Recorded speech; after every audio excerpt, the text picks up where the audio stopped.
Giêsu tarong tila itaning na parin tiraw ni Betria ilalugong mo'y nagingin tanjing na sutingin ro hirap namin mo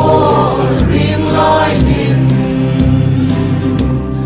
Nam na gospel sa sintra